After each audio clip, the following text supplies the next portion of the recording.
An evacuation order is underway for that entire complex right now. That was in place due to a lack of heat or water during some of the coldest temperatures that Columbia has seen in decades. Our Ashley Jones joins us now. Ashley, I know you spoke with several residents today, but you have also just learned about a new evacuation order, which means they'll be out of their home even longer because of another problem that has come up now. That's right, Judy. I just spoke with Chief Jenkins just a few minutes ago, and he tells me that the residents won't be allowed back because of a gas leak that just took place just a few moments ago.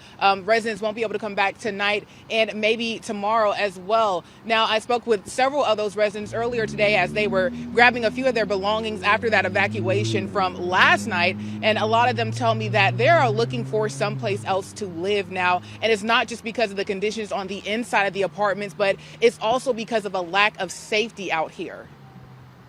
It ain't even safe for the kids to come outside and play. This was the scene on Tuesday morning after a 23-year-old woman was shot to death outside of the apartment complex. We feel like this was not random, it was targeted. The Columbia Police Department responded to that shooting, and while on the scene, several other tenants told law enforcement that they were living without water and heat. Almost about 3 to 2 days now. I mean, it's been a little bit of a rough situation because I'm not able to go to work and everything like I want to go because I'm not clean, I'm not washing and everything. Isaiah Parker has been living at the Colony apartment for 6 years. He says since the heat has been out, him and his neighbors have been leaving their ovens on and open to keep warm.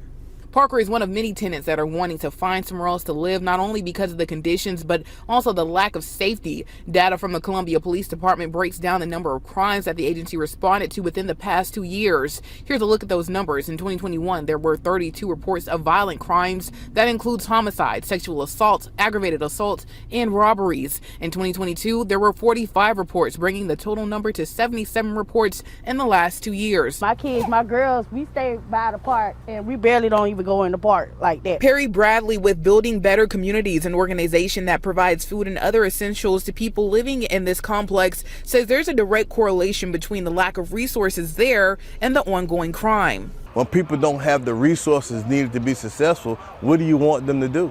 I mean, most people don't go out here and say, hey, I just want to rob people for the fun of it. No, we need to eat. We need to pay our light bills. We need to keep the heat on. We need things that people aren't allowing us to get. And a fire truck just came down here a few seconds ago to check on that gas leak. We're going to continue to follow that, but I also wanted to mention that ShotSpotter, that is a gunshot detection system that the Columbia Police Department uses to keep record of gunshots that happen out here at the complex. They reported 500 shots fired just within 2022 this year. Reporting live here in Columbia, I'm Ashley Jones, WIS News 10.